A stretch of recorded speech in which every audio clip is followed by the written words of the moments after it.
Hey, this is Tony Madison. I'm out at the Rusty Coles Fieldhouse with Coach Philip Rivers the week after the big WS Neal game where we scored another 43 points. How are you tonight, Coach? Good. Good to see you. And I mentioned 43 points. We're scoring on a clip of averaging, I think, right at 43 points per game. That's a pretty good clip.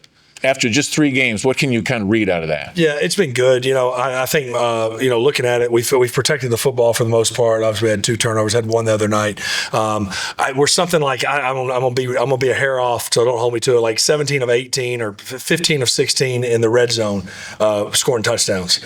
So when we get down there, we've been finishing in the end zone. We had the one where Gunner was throwing the ball away. They got tipped and intercepted in the game the other night, or we would have scored on every possession. So we're being efficient. We only had 2 negative plays. Those were the last 2 plays of the game the other night, so we didn't have any negative plays. So we've and as you mentioned, we're getting the ball in the end zone and scoring a lot of points. So it's been good so far, but again, it's about sustaining it for the long haul. And really defensively, I think we've played well. You look at the first game, we gave up the first big drive, and then only ended up giving up 10. And then against John Carroll, it's a little bit skewed, but that was a shutout in my mind through that first half, obviously with our starters in the game. And then last week, we struggled a little bit, especially on third down. We were good on first and second down, struggling on third down. But then they scored to go up 29-20, and then they didn't score again. So our defense stepped up big in the second half after that first possession touchdown. I'd like to stay with the defense just a little bit, and let's touch on Brody Jones. He had quite a few snaps on defense, came up with another big interception. How do you feel he's going to do the rest of the year as far as defense? Is that a game time decision for you? Yeah, we just kind of see how as it goes, as the game flow goes. He gets enough reps and enough middle reps in practice to where we feel comfortable with putting him in there.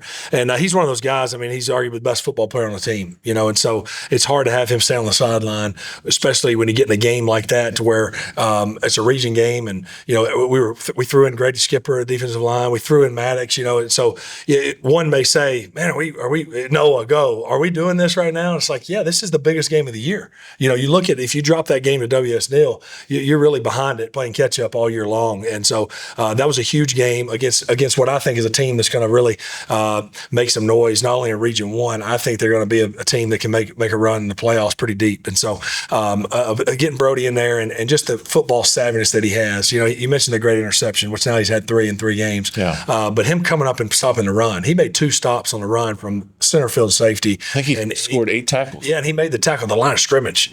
So he just got a knack. He's a football player, and so we want to be smart because we don't want to run him into the ground. But we also, when you're in region play, you got to win the game. You also mentioned Maddox getting out there and getting a tackle. I think Grady Skipper had a hurry as well, and then Noah Moss, a quarterback hurry as well. So we had some offensive players see the defense when the time came, I guess, is the way to put it.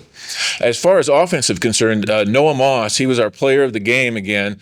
Boy, the second half, he just piled up the yards, one after the other. Yeah, it was one of those deals where the game dictated. Yeah, well, it also was, hey, they weren't stopping the run, and they continued to play cover 2. And we're going to see that some because some of these teams come in here and they go, oh, boy, how are we going to stop this passing attack? And we got to deal with, Gunner's throwing at 75% completion rate right now. We got, you got Tucker and you got Brody, and then you throw in Braden Walton, and then you throw in Braden Smith. And it's like, man, what are we going to do? Well, let's just sit back and cover 2 and try to not let anything go deep. Well, hey, you forgot about number 4, so we'll just hand it to him. And so it did kind of dictate that, especially in the second half, and they weren't really stopping the run. We were kind of on our terms, as we like to say. We threw it on our terms, and then we ran the football, and the guys up front did a great job. Noah ran it well, obviously over 200 yards rushing again, and so it was when we got down 29-20, that was probably my favorite part is seeing our guys didn't panic.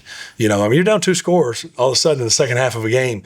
We haven't been down like that. Besides Jackson, in 2 years, we haven't been down like that. So how are we going to react? You sometimes don't know until you have to do it. And our guys, they just said, shoot, we got a long way to go. We just kept playing and ended up scoring 23 unanswered, and they didn't score again. Seemed to get on track in the second half. When we talk about your receivers, Tucker Tomlinson, he just kind of stretches the field for you, doesn't he? Yeah, he does. Obviously, he had the big touchdown catch, and then he had the big catch where he tripped. He said he tripped over his own feet, there on the 4th and 1 where we kind of took a shot, and nice job by him and Gunner finding him. But Tucker continued to make big plays. Brody obviously was successful in the passing game. Braden Smith had 2 big catches, obviously, in that first drive.